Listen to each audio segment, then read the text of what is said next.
الذي هدانا لهذا وما كنا لنهتدي لولا أن هدانا الله والصلاة والسلام على سيدنا محمد الفاتح لما أغلق والخاتم لما سبق ناصر الحق بالحق والهادي إلى صراطك المستقيم وعلى آله وصحبه حق قدره ومقداره العظيم. أما بعد فسبحانك لا علم لنا إلا ما علمتنا إنك أنت العليم الحكيم. رب اشرح لي صدري ويسر لي أمري واحلل عقدة من لساني يفقه قولي وسدد لساني واهد قلبي آمين بحق سيدنا محمد صلى الله عليه وسلم. Yang saya hormati dan yang saya muliakan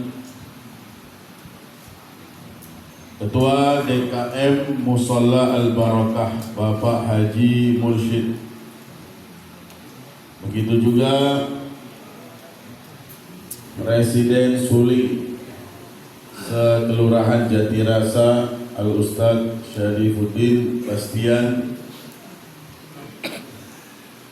Yang saya hormati dan yang saya muliakan para guru, para asatidz, para tokoh masyarakat, terutama Bapak Haji Dadan, Bapak Haji Mustafa, Bapak Haji Ahmad, Ma'asyiral hadirin, semoga Allah Subhanahu wa taala panjangkan umur kita semuanya. Amin.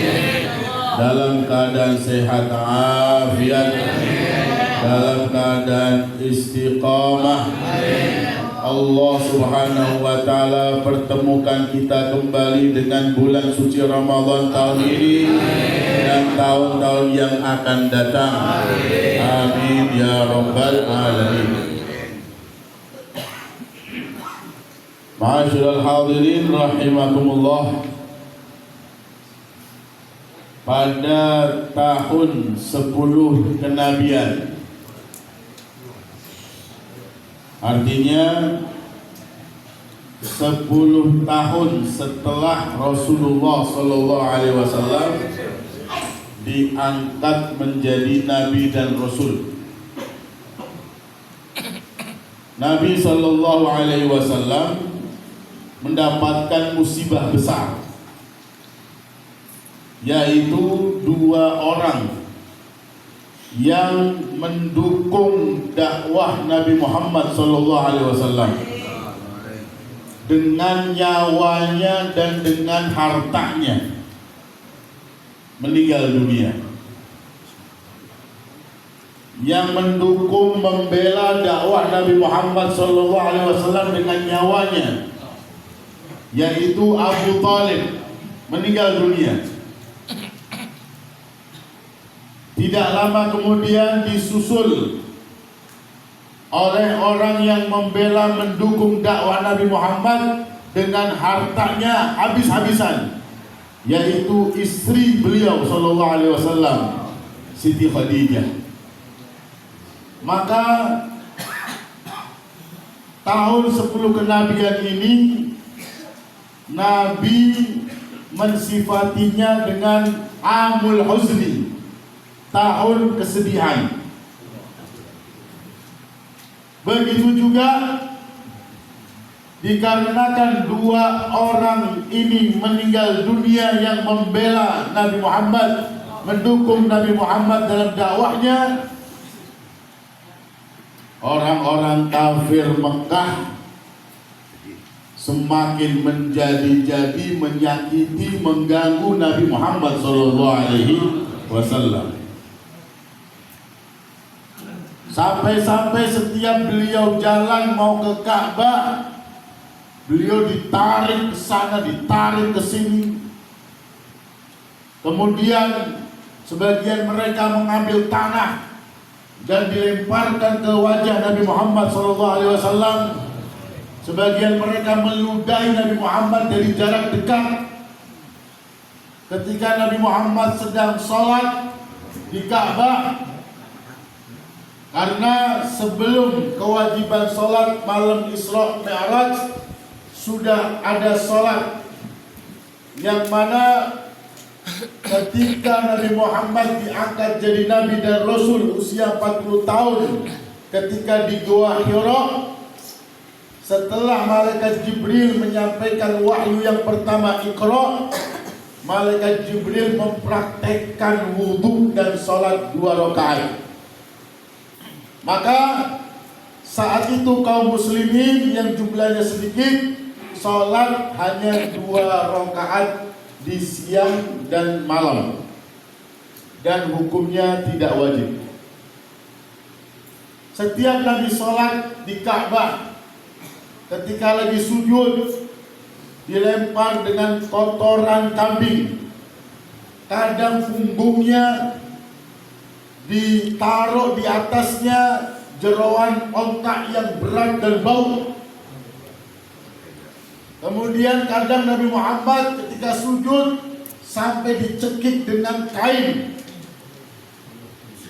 dan berbagai hal yang menyakiti Nabi Muhammad SAW. Akhirnya Rasulullah SAW seakan-akan beliau sudah tidak berharap lagi kepada orang-orang Mekah.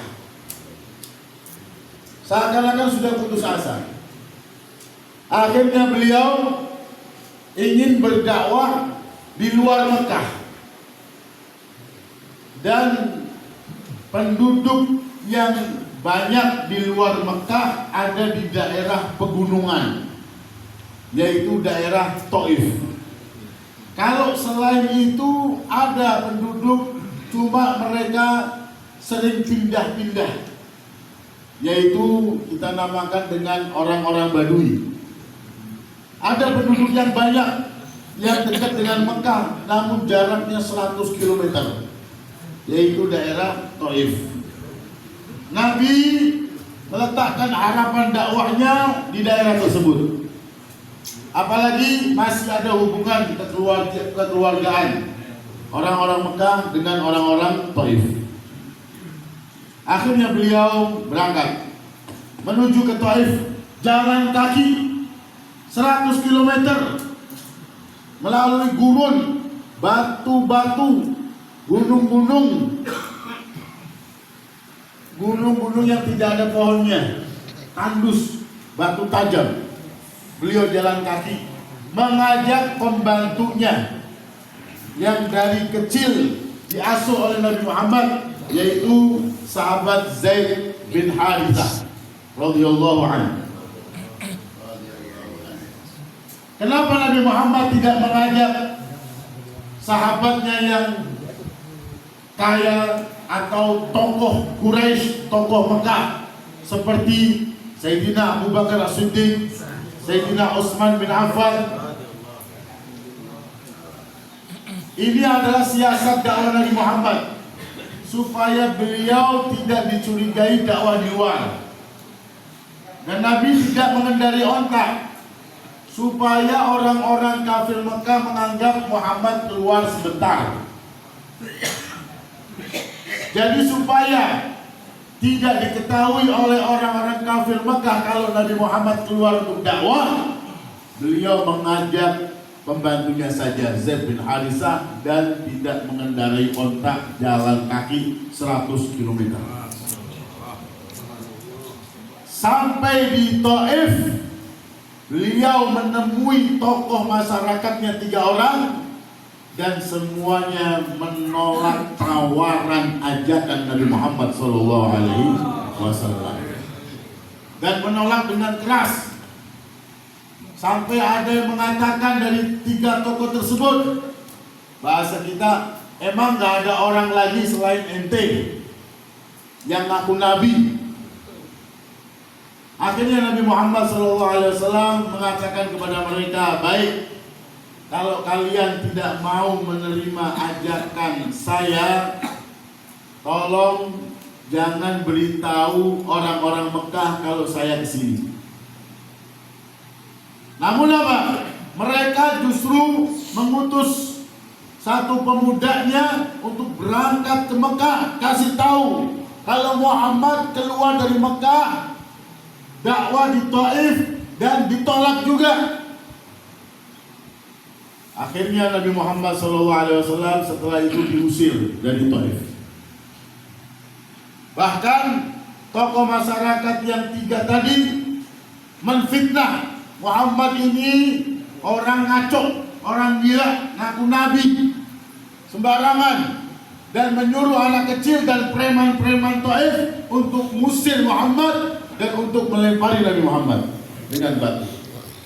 Sampai sahabat bin Harithah beberapa kali melindungi Nabi Muhammad SAW, dilempari dengan batu yang tajam, kaki Nabi sampai berdarah, apalagi Zaid bin Harithah berdarah-darah. Akhirnya Nabi Muhammad SAW dan sahabatnya Zaid bin Harithah keluar dari Taif karena Taif itu banyak perkebunan anggur. Beliau SAW istirahat masuk ke sebuah kebun anggur. Istirahat di situ, beliau sangat sedih sekali. Di Mekah beliau disakiti.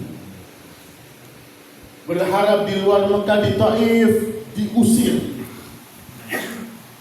Kemudian Nabi Muhammad melihat di samping kebun anggur tersebut ada kebun anggur juga, melihat 2 orang yang suka menyakiti Nabi Muhammad, mengganggu Nabi Muhammad di Mekah, yaitu Syaibah dan Utbah, kakak adik. Syaibah dan Utbah ini 2 orang yang suka menyakiti Nabi Muhammad ada di situ juga. Nabi Muhammad SAW tambah sedih, tambah bingung. Di Mekah diganggu, di Taif diusir, depan matanya ada musuhnya. Akhirnya beliau SAW munajat kepada Allah Subhanahu wa taala. Munajat yang terkenal dalam hadis-hadis. Beliau mengatakan, mengadu kepada Allah, Allahumma inni ashku ilaika dha'fa quwwati wa qillata hilati wa hawani 'ala an-nas ya arhamar rahimin anta rabbul mustad'afin wa anta rabbi ila man takiluni ila ba'idin yatajahhamuni am ila aduwin mallaktahu amri in lam yakun bika alayya ghadabun fala ubali walakin afiyatuka hiya awsa'u li a'udzu bi nuri wajhika alladhi ashraqat lahu dhulumat wa sala alayhi amru dunya wal akhirah min an yanzila bi sakhatun aw yahila alayya ghadabuk lakal utba hatta tarda wala hawla wala quwwata illa bik. Beliau mengadu kepada Allah Subhanahu wa taala, Allahumma inni ashku ilaik, ya Allah, sungguh aku sekarang mengadu kepadamu ya Allah. Nabi Muhammad mengadu apa kepada Allah Subhanahu wa taala Tuhannya? Mengadu tentang orang-orang kafir Mekah yang selalu menyakiti beliau, mengganggu beliau. Mengadu kepada Allah tentang orang-orang Taif yang mengusir? Tidak. Beliau mengadukan ini, dha'fa quwwati, aku sudah lemah ya Allah, aku sudah tidak memiliki kekuatan. Wa qillata hilati, aku sudah tidak punya cara lagi ya Allah. Mau bagaimana dakwahnya? Engkau perintahkan aku untuk dakwah, aku sudah tidak punya cara lagi. Di Mekah mereka selalu mengganggu aku, di Taif aku diusir, dan sekarang aku tidak bisa masuk Mekah. Dan di hadapanku ada musuhku yang selalu menyakiti aku. Wahwani 'alan nas, aku hina di hadapan manusia. Aku hina di Mekah.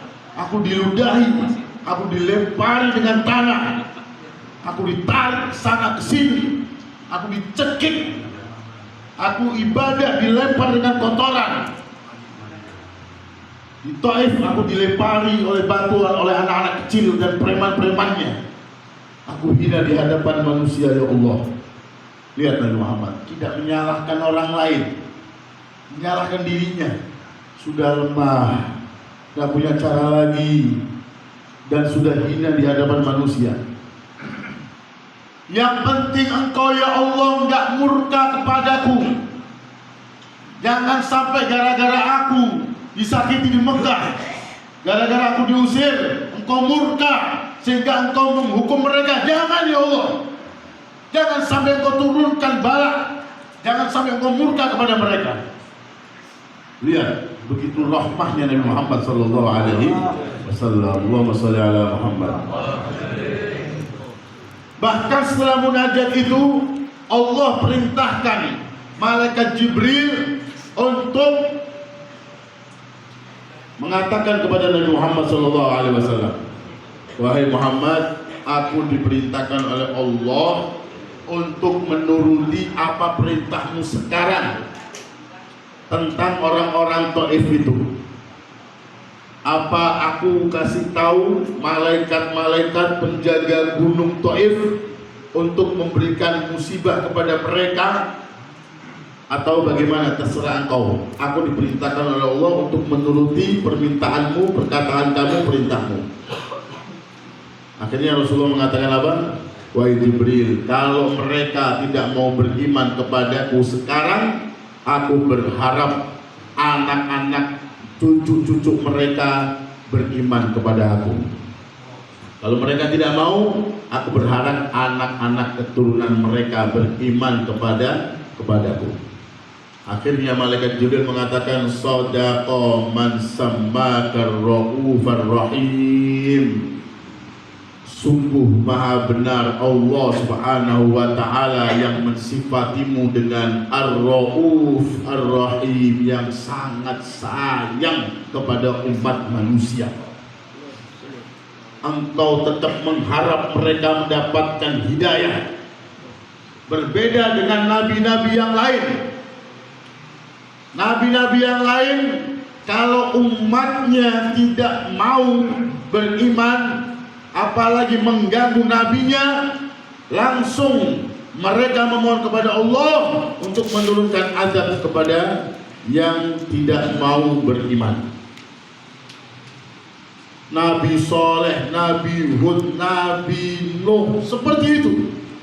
Nabi Musa begitu juga, menantang perintah Nabi Musa, langsung dikutuk jadi monyet, jadi babi. Nabi Nuh sampai berdoa. Nabi Nuh waktu membuat bahtera besar di puncak gunung, dikatain, bahkan dilempar kotoran, sampai Nabi Nuh berdoa, Rabbi la tadar alal ardi minal kafirina dayyara. Ya Allah, jangan sisakan orang kafir satu pun di atas muka bumi ini. Akhirnya apa? Semuanya dihabiskan, seluruh bumi ini, dengan banjir air datang dari langit dan dari bumi. Habis semuanya, kecuali yang beriman 85 orang di bahtera. Itu saja. Mengerikan doa Nabi Nuh alaihissalam. Tapi tidak untuk Nabi Muhammad sallallahu alaihi wasallam. Beliau tetap berharap bagaimanapun juga umatnya yang diajak untuk masuk Islam dapat hidayah. Abu Lahab saja 3 tahun setelah Nabi Muhammad diutus jadi Rasul, Abu Lahab menentang Nabi Muhammad. Langsung Allah vonis Abu Lahab masuk neraka dengan satu surat langsung, tabbat yada Abi Lahab wa tab. Namun 10 tahun Nabi Muhammad dakwah di Mekah, tetap mengajak pamannya Abu Lahab masuk Islam, tidak menyerah walaupun sudah turun nas Al-Quran, Abu Lahab masuk neraka, namun Nabi Muhammad tidak putus asa, terus mengajak pamannya untuk masuk Islam. Ini semangat dakwah Nabi Muhammad SAW. Akhirnya setelah munajat ini, mulailah terbuka dakwah Nabi Muhammad SAW. Padahal beliau sudah mentok di Mekah, mentok di Taif, mentok juga. Mulai terbuka dakwah Nabi Muhammad SAW. Dengan apa? Lihat, di sebelah kebun anggur yang Nabi istirahat, itu ada 2 orang yang suka menyakiti Nabi Muhammad. 2 orang ini, Utbah dan Syaibah, ketika melihat Nabi Muhammad merasa kasihan. Akhirnya mengutus pembantunya yang ngurusin kebun anggurnya, namanya Addas. Menyuruh Addas untuk memberikan setangkai anggur kepada itu orang, yaitu Rasulullah SAW. Akhirnya Addas bawa setangkai anggur. Begitu sampai di hadapan Nabi Muhammad, dia mengatakan, "Wahai Tuan, ini setangkai anggur, hadiah dari Tuan saya itu di sana." Akhirnya Nabi Muhammad mengucapkan terima kasih dan mengucapkan Bismillahirrahmanirrahim. Mau makan anggur. Addas yang dengar langsung mengatakan, "Wahai Tuan, yang kamu ucapkan ini saya nggak pernah dengar. Saya nggak pernah dengar dari orang sini." Akhirnya Nabi Muhammad mengatakan, "Kamu asalnya mana? Nama kamu siapa? Dan agama kamu apa?" Addas mengatakan, "Saya dari daerah Nainawa, yaitu daerah di negara Irak. Daerah Nainawa. Saya adalah seorang Nasrani. Nama saya Addas." Begitu dia menyebut daerah namanya Nainawa, Nabi Muhammad SAW langsung mengatakan kepada Addas, "Oh, berarti dari daerahnya saudara saya Nabi Yunus bin Matta."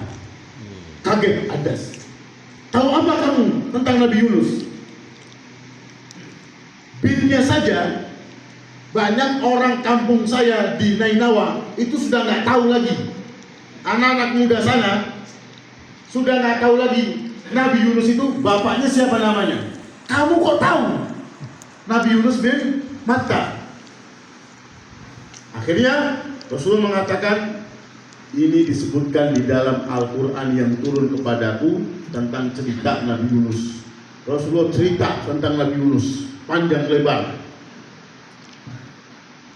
Cerita dalam Al-Quran tidak saya bahas di sini. Ceritanya panjang. Nabi Yunus ceritakan Nabi Yunus bin Matta. Akhirnya Addas ini langsung tertarik kepada Rasulullah SAW.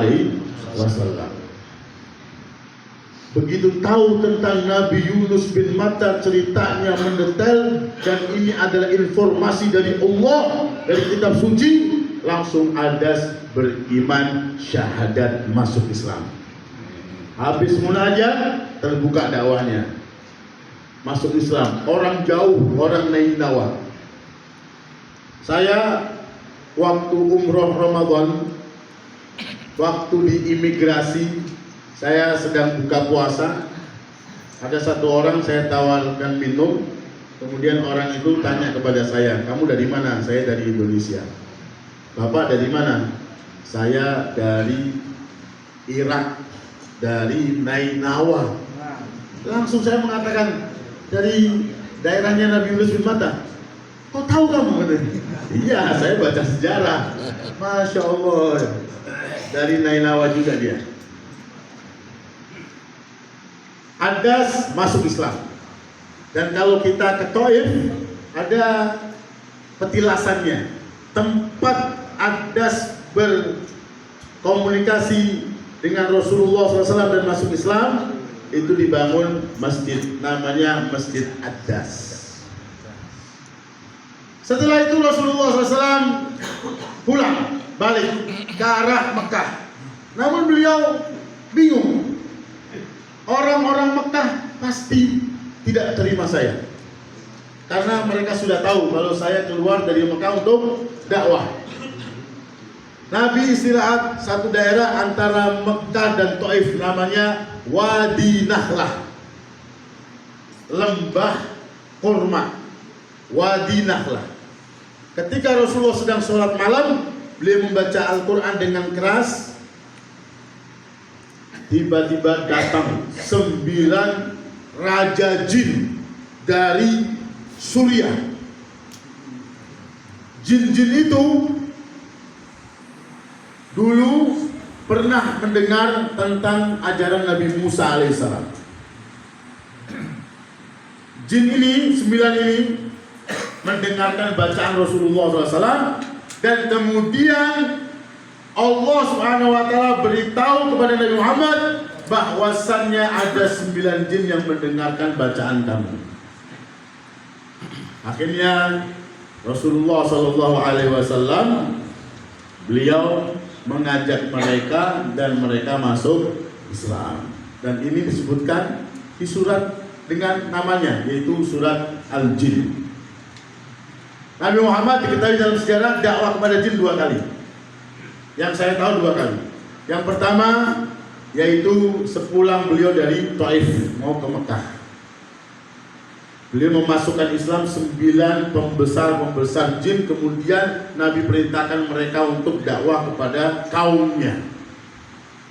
Dan yang kedua, Rasulullah bersama sahabatnya Abdullah bin Mas'ud keluar dari Mekah, keluar dari daerah Mekah dekat, posisinya sekarang di pemakaman Ma'lah Mekah.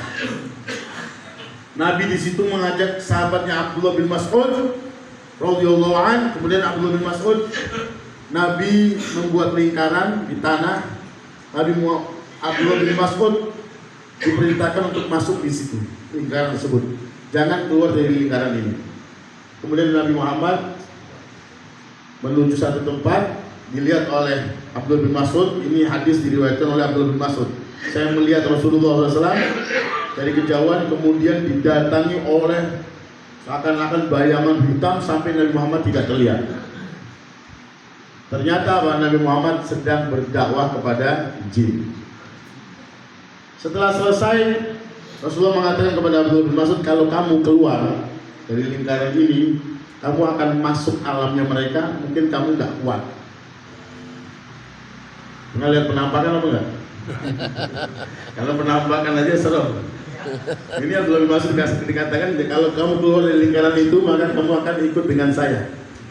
Kamu tidak akan kuat. Ini 2 kali. Kemudian setelah Adas masuk Islam, kemudian jin ikut Nabi Muhammad SAW masuk Islam juga, mulai terbuka dakwah Rasulullah SAW. Dan akhirnya Nabi Muhammad SAW mengutus sahabat Zaid bin Harisah untuk masuk Mekah, untuk meminta kepada tokoh Mekah namanya Mut'im bin Adi. Mut'im bin Adi tokoh Mekah, kafir dia, untuk menjadi pelindung penjamin Nabi Muhammad SAW masuk Mekah. Akhirnya Mut'im bin Adi mau, karena Muhammad orang baik. Muhammad ini terkenal orang baik. Mut'im bin Adi ngajak anak-anaknya bawa pedang semuanya, mengajak Nabi Muhammad untuk masuk Mekah. Nabi Muhammad, kamu orang Mekah, kamu lahir di Mekah, kamu sih anak kampung sini sendiri, jangan takut masuk Mekah. Ini tanah kelahiran kamu, dan kamu punya kakek pemimpin Mekah, jangan takut, masuk. Langsung Mut'im bin Adi menghadap tokoh-tokoh Quraisy.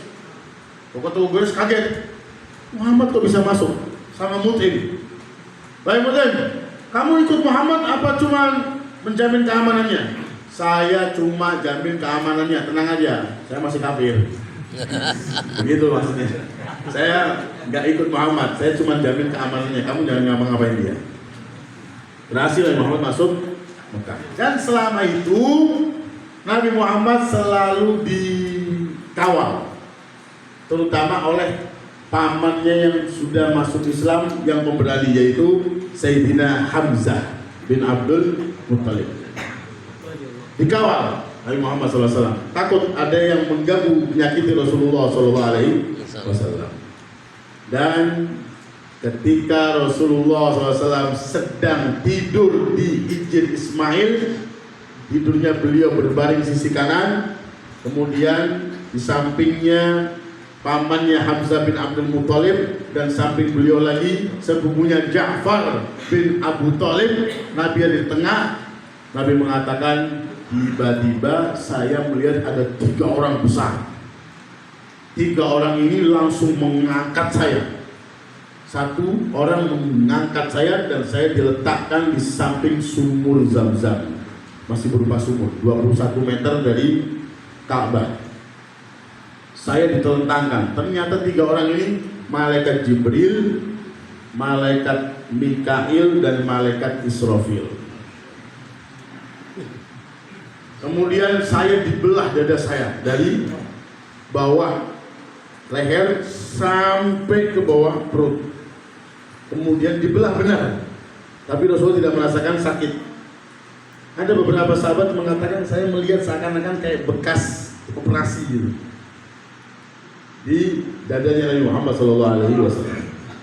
Dikeluarkan hati Nabi Muhammad, kemudian hatinya itu dibelah, dimasukkan cahaya.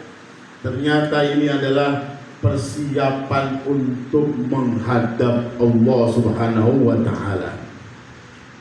Nabi Muhammad akan melewati dimensi tempat dan waktu. Nabi Muhammad akan melampaui bumi dan langit. Sudah tidak mengenal lagi yang namanya sehari semalam 24 jam, tidak ada. Akan melewati itu. Makanya jasad seakan-akan di-upgrade. Jasad beliau itu seakan-akan didesain baru lagi agar bisa melampaui 7 lapis langit. Kemudian Nabi Muhammad SAW menceritakan, kemudian didatangkan kendaraan seperti kuda yang mempunyai sayap di kakinya belakang, lebih tinggi dari keledai, lebih pendek dari kuda, sudah dilengkapi dengan pelananya dan talinya. Kemudian aku diperintahkan untuk naik, dan pemegang kendalinya adalah malaikat Jibril, dan aku dikawal oleh malaikat Mikail dan Israfil. Ini ternyata undangan mendadak dari Allah Subhanahu wa Ta'ala. Dan ini menunjukkan keagungan Nabi kita Muhammad sallallahu alaihi wasallam. Coba kalau kita bandingkan dengan Nabi Musa alaihissalam. Nabi Musa itu pengen melihat Allah, pengen diundang oleh Allah. Namun Allah katakan dalam Al-Quran, wa wa'adna Musa 30 laylah wa atmamnaha bi 'ashrin fatamma miqatu rabbi 40 laylah. Nabi Musa pengen ketemu Allah, pengen diundang oleh Allah, siap-siap dulu 40 malam. Inilah dalil tirakat 40 hari.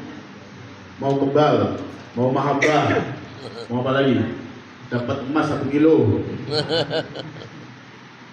Tirakatnya 40 hari. Tirakatnya Nabi Musa mau ketemu sama Allah Subhanahu wa Ta'ala. Setelah tirakat 40 hari, itu pun tidak di alam malakut, tidak di langit, masih di bumi, yaitu di bukit Gunung Tursina. Dan itu pun disuruh lepas sandalnya. Fakhlaq na'laika innaka bil wadil muqaddasi tuwa. Suruh lepas sandal.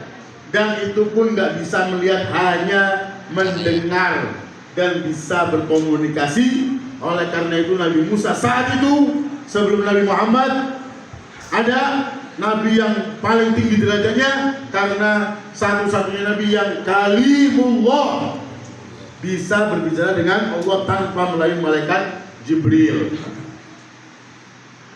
Adapun Nabi Muhammad diundang, kemudian tidak ada persiapan, langsung dan naik melalui 7 lapis langit dan bahkan melampaui arus dengan sandal-sandalnya.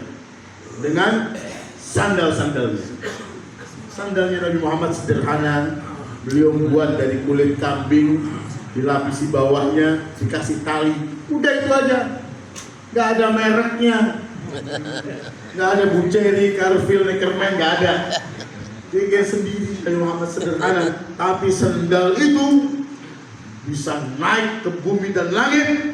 Sandalnya Nabi ada di atas jagat raya ini, sehingga kita memuliakan sandal Nabi Muhammad SAW sampai ada yang meletakkan di atas kepalanya pecinya dibordir dengan bentuk sandal Nabi Muhammad SAW. Sandal Nabi Muhammad, tapi hakikatnya adalah mahkota alam semesta karena sudah sampai ke atas langit ketujuh. Beliau berangkat minal masjidil harami ilal masjidil aqsa. Al masjid al aqsa itu adalah masjid yang sangat jauh. Al aqsa itu artinya yang sangat jauh, karena satu-satunya masjid selain al masjidil haram saat itu ada di Palestina, sangat jauh, maka disifati dengan al masjidil aqsa, dengan nama lain Baitul Maqdis. Berangkat Nabi Muhammad ke arah Baitul Maqdis karena melewati tempat-tempat yang barokah, tempat-tempat pernah disentuh oleh orang-orang mulia. Nabi Muhammad diperintahkan untuk ngalap berkah dengan sholat 2 rakaat di tempat-tempat tersebut. Ada 4 tempat. Pertama, melewati Madinah, padahal Madinah belum ada orang Islam. Ini kejadian 1 tahun sebelum hijrah, belum ada orang Islam. Namun Nabi Muhammad disuruh sholat 2 rakaat, ambil barokah dengan tanah Madinah, tanah tempat beliau akan dimakamkan. Kemudian Nabi Muhammad berangkat lagi, turun lagi sholat 2 rakaat di Madian, tempat Nabi Musa istirahat di bawah pohon. Hanya tubuh Nabi Musa yang mulia nempel di pohon, maka Nabi Muhammad diperintahkan untuk ngalap barokah. Ini dalil-dalil ngalap berkah. Bukannya makam, bukan. Tempat yang pernah bersentuhan dengan orang soleh. Kemudian berangkat lagi, singgah lagi di Tursina, tempat Musa berkomunikasi dengan Allah. Singgah lagi di Bethlehem, tempat Nabi Isa dilahirkan, bayi Nabi Isa. Karena Nabi Isa itu begitu bayi sudah jadi Nabi dan Rasul. Beda dengan Nabi yang lain usia 40 tahun. Nabi Isa lahir sudah jadi Nabi. Makanya diangkat ke langit usia 33 tahun. Dan beliau Nabi Isa akan jadi umat Nabi Muhammad SAW dan akan menikah. Dan beliau dimakamkan di sampingnya Rasulullah SAW kelak. Ambil barokah sholat 2 rakaat di 4 tempat: Madinah, Madian, Tursina, dan Bethlehem. Kemudian Nabi melanjutkan perjalanan. Sudah dekat, ada yang mau menggagalkan perjalanan Isra Mi'raj Nabi Muhammad. Ada yang mau menggagalkan undangan dari Allah Subhanahu wa taala, yaitu jin dari golongan terkuat, yaitu suku Ifrit. Namanya saya nggak tahu. Kalau jin Ifrit yang mau menawarkan kepada Nabi Sulaiman untuk memindahkan singgasananya Ratu Balqis dari Yaman ke Palestina untuk kejutan Nabi Sulaiman kepada Ratu Balqis, itu jin Ifrit namanya Zakwan. Jin Ifrit juga jin dari golongan terkuat. Kalau kuntilanak, pocong ini jin Ifrit, jin terkuat. Mau menggagalkan Nabi Muhammad, bawa obor, Nabi Muhammad mau dibakar. Nabi Muhammad melihat, malaikat Jibril mengatakan, wahai Rasulullah, saya ajarkan kamu zikir, baca ini. Kalau kamu baca, obornya mati, itu jin Ifrit akan jatuh, nyungsep. Kenapa nyungsep? Karena bahasa Arabnya hadisnya, khorro lifi, jatuh, hidung duluan yang kena. Bahasanya apa? Musa. Kan jatuh itu kan macam-macam. Jatuh hidung duluan, kan sakit banget tuh. Nabi diajarkan zikir. Ini kita baca juga. Kalau buat jin-jin di sekitar kita, enteng insyaallah. Cepat kebakar itu jin. Yaitu a'udzu biwajhillahil karim wa bikalimatillahi tammatil lati la yujawizuna barrun wala fajir min syarri ma yanzilu minas sama' wa min syarri ma ya'ruju fiha wa min syarri ma zar'a fil ard wa min syarri ma yakhruju minha wa min fitanil laili wan nahar wa min tawariqil laili wan nahar illa taliqan yatruku bi khairin ya rahman. Dibaca itu langsung obornya mati dan dia jatuh langsung, kan terbang semuanya kan, buruknya terbang, jin itu terbang, nyungsep ke tanah dia, jatuh dia. Saya pernah pengalaman ngamalin doa ini.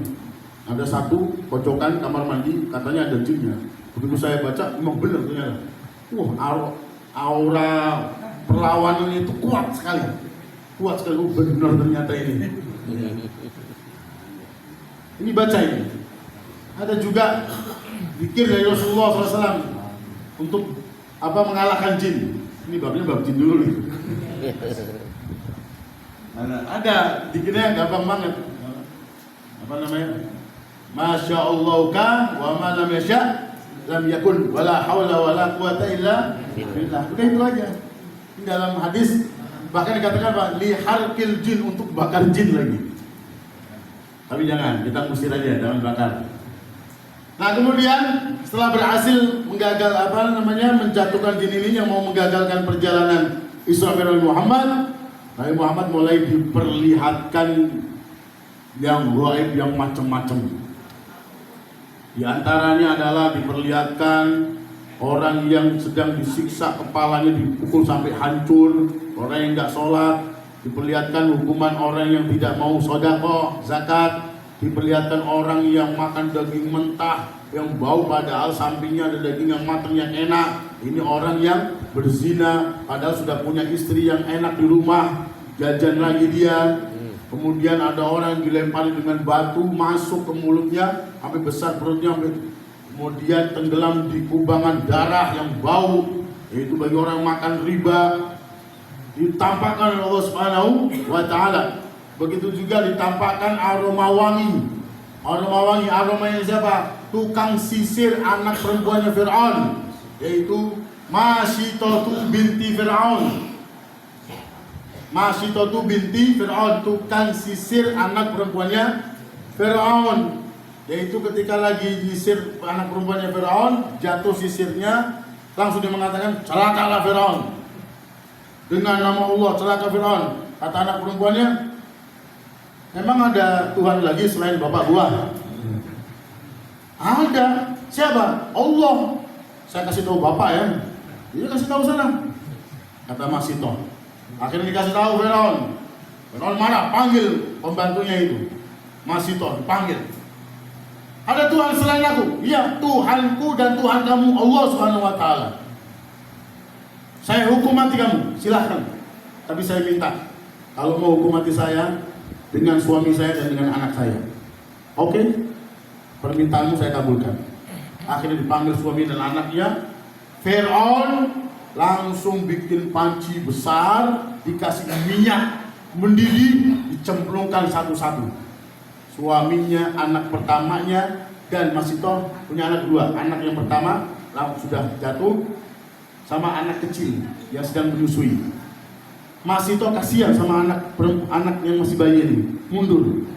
Anak bayi bisa ngomong, wahai ibu, jangan mundur, maju, terjun.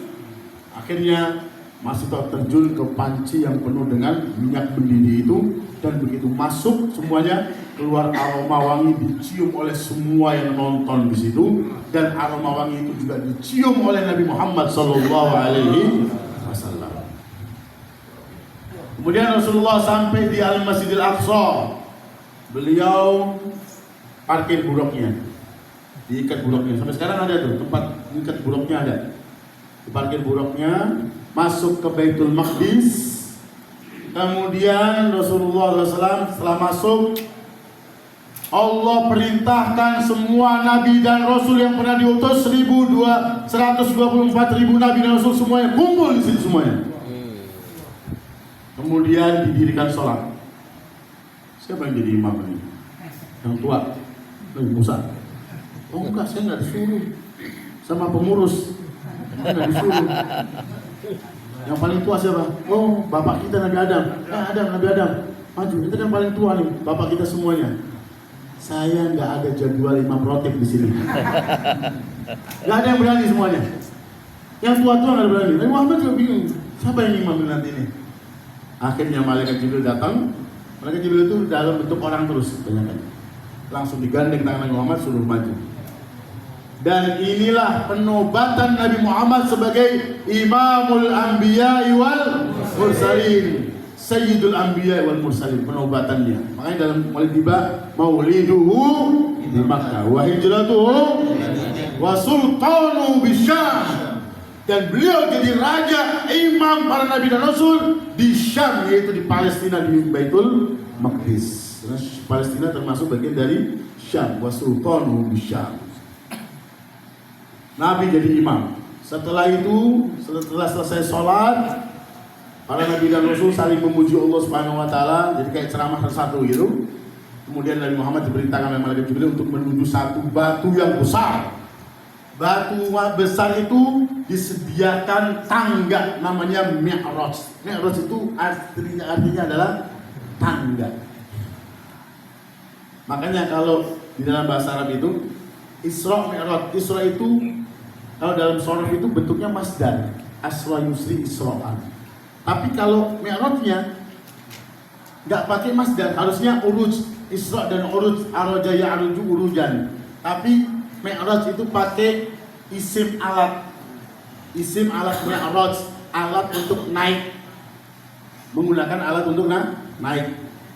Disediakan di atas batu besar itu. Makanya sekarang di batu besar itu dibangun masjid juga. Masjid kubah batu.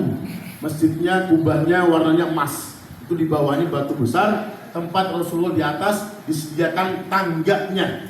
Nabi mensifatinya tangga tersebut dari emas dan diukir dengan batu-batu yakut. Saya naik bersama malaikat Jibril. Ke langit pertama ketemu Nabi Adam, langit kedua ketemu Nabi Isa dan Nabi Yahya, sepupu. Ibunya Nabi Isa dan ibunya Nabi Yahya kakak adik. Kemudian naik lagi ke langit ketiga ketemu sama Nabi Yusuf. Kata Rasulullah ganteng Nabi Yusuf. Jadi setiap langit itu ada ceritanya. Tapi saya singkat saja. Kalau enggak sampai jam 9 ini. Saya juga mau hadir di Sa'ban di Pekalongan. Setelah ini langsung berangkat. Langit keempat ketemu sama Nabi Idris. Langit kelima ketemu Nabi Harun. Langit keenam ketemu Nabi Musa. Langit ke-7 ketemu sama Nabi Ibrahim. Kemudian naik lagi. Dikatakan Al-Mi'raj As-Samin, lantai tingkat ke-8, yaitu ada Sidratul Muntaha. Sidrah pohon bidara yang sangat besar. Muntaha menjadi tanda akhir alam semesta. Alam bumi dan alam langit itu ujungnya adalah Sidratul Muntaha. Sidrah pohon bidara yang sangat besar. Rasulullah mensifatinya dari batangnya sampai ujung dahannya itu 70 tahun perjalanan dengan kendaraan yang paling cepat. Satu daunnya bidara kan daunnya kecil-kecil bulat. Kalau jatuh menutupi bumi ini. Dan masing-masing ada malaikatnya setiap daun. Kemudian daun pohon bidara yang besar itu berubah menjadi sesuatu yang sangat indah. Kemudian malaikat Jibril menampakkan wujud aslinya.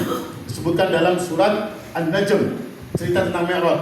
Wa laqad ra'ahu nazlatan ukhra 'inda sidratil muntaha inda jannatul ma'wa. Dan sungguh Nabi Muhammad telah melihat malaikat Jibril untuk yang kedua kalinya di Sidratul Muntaha. Di kanannya Sidratul Muntaha itu ada surga. Dua kali saja Nabi Muhammad melihat Jibril wujud aslinya. Satu di bumi, keluar dari Gua Hira. Yang kedua di langit, yaitu di Sidratul Muntaha di tingkat ke-8 dari alam langit. Melihat wujud Jibril dan wujud aslinya, mempunyai 600 sayap. Kemudian setelah itu Rasulullah disuruh jalan-jalan ke surga. Ini termasuk hiburan.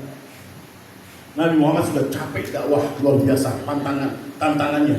Dihibur oleh Allah masuk surga. Rasulullah melihat isi surga. Nabi Muhammad itu ketika memberitahu kita fadilah-fadilah tentang surga, Nabi Muhammad sudah lihat. Dan Nabi Muhammad benar-benar bersifat surga. Ingin kita semuanya masuk surga. Ada disebutkan di cerita Isra Mi'raj ini, Nabi Muhammad lihat di pintu surga ada tulisan begini, as-shadaqatu bi asyri amsaliyah wal qardu bi samaniyat asyar. Sedekah itu pahalanya 10 kali lipat. Kalau ngutangin orang 18 kali lipat. Nabi Muhammad bingung, tanya malaikat Jibril, Jibril, sedekah pahalanya 10 kali lipat. Ngutangin orang 18 kali lipat. Kok banyak ngutangin? Kalau ngutangin kan balik lagi duitnya. Kok banyak ngutangin? Kata malaikat Jibril, iya. Kalau sedekah itu biasanya ente sedekah sama orang, biasanya kadang dia juga punya duit. Tapi kalau ente ngasih utang sama orang, ngutangin orang, itu pasti orang sedang mendesak. Darurat itu dia. Jadi kalau orang utang itu biasanya kondisinya darurat. Makanya pahalanya lebih banyak, apalagi dibebasin. Beliau jalan-jalan ke surga. Setelah jalan-jalan ke surga, saya singkat, Rasulullah SAW disuruh lagi naik ke lantai ke berapa? Mau sarapan kayaknya nih. Ke 9. Malaikat Jibril mengatakan dalam Al-Quran disebutkan apa? Dan tidaklah dari kami kecuali mempunyai kedudukan masing-masing. Malaikat Jibril mengatakan kedudukan kami sampai di sini, wahai Rasulullah. Ini batas akhir, ini udah batas akhir nih. Sidratul Muntaha, batas akhir semua makhluk di sini. Yang bisa ke lantai ke-9 atas lagi. Kata Allah, hanya engkau saja. Wahai Jibril, engkau meninggalkan aku dari bumi, dari Mekah, engkau bersama aku. Sekarang aku tinggal. Engkau diperintahkan untuk naik sendiri. Akhirnya beliau sendiri. Malaikat Jibril mengatakan saya tidak bisa. Satu langkah saya menuju naik, satu langkah akan terbakar saya. Rasulullah naik, langsung malaikat Jibril mengatakan, ya Allah, Muhammad benar-benar hebat, bisa dia. Saya nggak berani. Malaikat Jibril kagum. Masuk kata Rasulullah SAW, ketika saya sampai di lantai ke-9, saya mendengar suara pena menulis takdir. Kata Allah itu suara pena menulis takdir. Dan ternyata kata Rasulullah, saya digambarkan ada satu orang di situ manusia. Heran Nabi, malaikat Jibril nggak bisa, ada orang di situ, satu orang. Ditanya, Rasulullah nanya, siapa dia? Ada jawaban, apakah dia malaikat? Bukan. Apakah dia Nabi? Bukan. Terus siapa dia? Akhirnya ada suara, hadza rajulun kana fid dunya lisanu radbun bi dzikrillah wa qalbu mu'allaqan bil masajid wa lam yastasibba ala walidayhi qat. Itu orang gambaran manusia ketika di dunia. Satu, lisannya basah dengan zikir. Kedua, hatinya terikat dengan masjid. Dan yang kedua, mulutnya sama sekali tidak pernah menyakiti hati orang tuanya. Orang yang mempunyai salah satu dari 3 sifat ini, maka dia lebih mulia daripada malaikat Jibril, digambarkan oleh Allah Subhanahu wa Ta'ala. Dan setelah itu kata Nabi Muhammad, aku diliputi cahaya banyak sekali. Ternyata aku sudah di hadapan Allah Subhanahu wa Ta'ala. Aku di hadapan Allah, aku melihat Allah, aku mendengar Allah. Ingat, laisa kamitslihi syai'un mukhalafatun lil hawadits. Ini tauhid kita, Allah tidak seperti makhluk. Apa yang terlintas dalam hati kita tentang Allah tidak seperti itu. Dan kalamnya Allah bukan suara dan bukan huruf. Ini akidah kita. Serahkan semuanya kepada Allah Subhanahu wa Ta'ala. Allahu a'lam.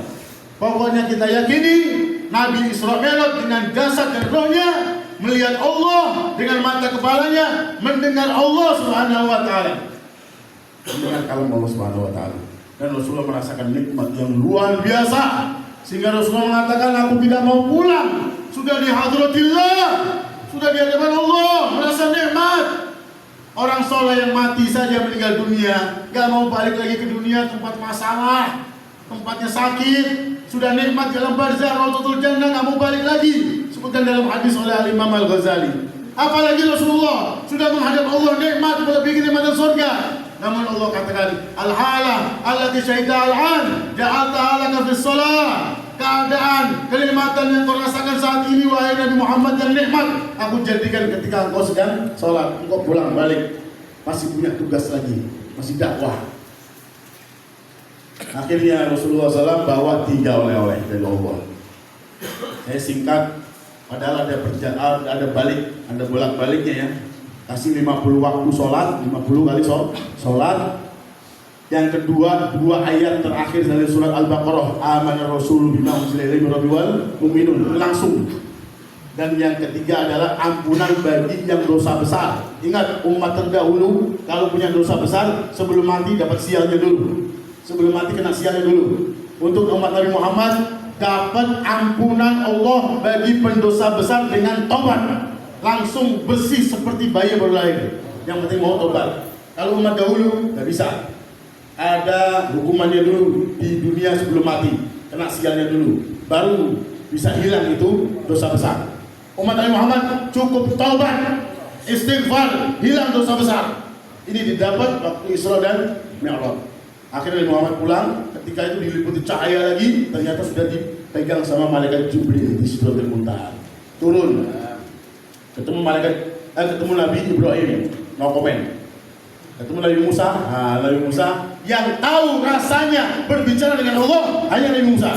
Sehingga Nabi Musa melihat Muhammad berangkat sama pulangnya beda. Berangkat sama pulangnya beda, ini berkahnya banget ini, berkah banget ini. Kita aja kalau orang pulang haji pengen ngambil barokah doanya, ini pulang ngadep Allah, berkah ini. Nabi Musa pengen ngambil barokahnya, tapi pura-pura nanya tentang diwajibin apaan. Sholat 50 waktu nggak kuat, baik lagi kamu. Maksudnya apa? Ambil barokah lagi, sini lagi aku ambil barokah. Begitu. Nabi Muhammad mumpung di sini bolak-balik sampai 9 kali, 50, 45, 40, 35, 30, 25, 20, 15, 10, 5, 9 kali bolak-balik kenyang barokah. Baik Nabi Muhammad ataupun Nabi Musa. Ini dalilnya. Jamaah sekalian, kita ngambil barokah. Kan guru-guru kita sering bilang, mandang orang soleh, mandang ulama itu ibadah. Kenapa? Ngambil barokahnya. Karena ulama kita, guru kita pernah mandang gurunya. Gurunya mandang gurunya sampai Rasulullah mandang Allah subhanahu wa ta'ala. Jadi kita ini kalau ngaji punya guru, punya sanad mata rantai, mandang guru kita sampai Allah subhanahu wa ta'ala. Kemudian turun, ngambil buruknya, jangan lupa, buruknya diambil, parkir tuh. Kemudian balik lagi ke arah Mekah, Nabi melewati 3 kafilah dagang. Sehingga inilah hikmahnya kenapa diberangkatkan ke Baitul Maqdis. Ketika pagi-pagi Nabi Muhammad bingung. Subuh nyampe, duduk sendirian Nabi Muhammad di dekat Ka'bah. Mau menyampaikan kepada orang-orang kafir kalau beliau semalam di Isra Mi'raj kan, ini harus disampaikan. Apa risalah? Datang Abu Jahal. Muhammad, kayak orang bingung ya deh. Iya, saya mau cerita. Cerita apaan? Semalam saya diperjalankan oleh Tuhan saya Allah ke Baitul Maqdis. Semalam. Terus sekarang di sini. Iya. Ngaco ente. Kata Abu Jahal nih, ngaco ente. Kemarin gua percaya, sekarang ini lebih aneh lagi. Kami kalau ke Palestina itu 1 bulan perjalanan onta, 2 bulan PP. Terus pagi udah di sini, semalam katanya di sana. Saya kasih tahu orang yang lain ya. Kata Nabi Muhammad, beneran mas saya pengen ngumpulin, gimana caranya bingung. Panggil semuanya, woi orang-orang Quraisy sini semua kumpul. Ayo cerita Muhammad. Cerita Rasulullah SAW. Cerita. Sebagian ada yang tepuk tangan, ada yang bingung. Wah Muhammad ngaco lagi nih. Kemarin bawa kabar dari langit, sekarang ke langit sendiri dia. Kemarin bawa kabar langit, sekarang dia nih ke langit. Akhirnya minta bukti. Bagaimana? Kami ini beberapa orang sering ke Baitul Maqdis, dagang ke Syam. Ayo sifati Baitul Maqdis pintunya berapa, jendelanya bagaimana, keadaannya bagaimana, disifati oleh Nabi Muhammad SAW. Ini dia. Kenapa hikmahnya di Baitul Maqdis? Mereka mengatakan benar jawabannya. Benar jawabannya. Kemudian di antara Rasul mengatakan, dan nanti ada kafilah dagang, ada 3, begini ontaknya, akan masuk ke Mekah kira-kira hari Rabu. Isra Mi'raj malam Senin, hari Rabu akan datang. Benar juga hari Rabu. Akhirnya sebagian mereka ada yang percaya, ada yang masuk Islam. Inilah sedikit tentang Isra dan Mi'raj Nabi kita Muhammad sallallahu alaihi wasallam. Yang paling penting adalah kita ambil oleh-oleh Nabi Muhammad SAW. Salat 5 waktu sebagai kunci surga. Sebagaimana Nabi Muhammad jalan-jalan ke surga, dengan salat 5 waktu kita bisa jalan-jalan ke surga. Amin. Amin. Kemudian untuk keamanan kita hidup di dunia ini, biar tidak diganggu orang, aman kita baca 2 ayat terakhir surat Al-Baqarah. Itu kata Nabi Muhammad, kafatau. Bahkan dikatakan dalam hadis, kalau kamu punya wirid banyak, kemudian kamu sakit, musafir, gak bisa sempat baca wirid-wirid kamu, cukup 2 ayat ini sudah cukup buat keamanan kamu. 2 ayat terakhir surat Al-Baqarah. Dan bagi kita yang selalu berdosa, gak luput dari dosa, jangan lupa selalu istighfar, karena di malam Isra dikasih kartu ampunan dosa besar, diampuni oleh Allah Subhanahu wa taala. Semoga Allah Subhanahu wa taala berikan kita kekuatan untuk istiqomah di jalan Allah. Allah jadikan kita, anak-anak kita ahli salat, dan semoga Allah Subhanahu wa taala menjaga kita semuanya dengan 2 ayat terakhir surat Al-Baqarah, dan semoga Allah Subhanahu wa taala terus memberikan ampunannya, maghfirahnya kepada kita semuanya. Amin ya rabbal alamin. Allah barik lana fi ma madha min Rajab wa ma baqiya min Sya'ban wa ila syahr Ramadan. Allah barik lana fi ma madha min Rajab wa ma baqiya min Sya'ban wa ila syahr Ramadan. اللهم بارك لنا فيما مضى من رجب وما بقي من شعبان وبلغنا شهر رمضان. اللهم اهدنا بهداك واجعلنا ممن يسارع في رضاك ولا تولنا وليا سواك ولا تجعلنا ممن خالف امرك وعصاك وحسبنا الله ونعم الوكيل ولا حول ولا قوه الا بالله العلي العظيم. وصلى الله على سيدنا محمد وعلى اله وصحبه وسلم والحمد لله رب العالمين. بسر الفاتحه.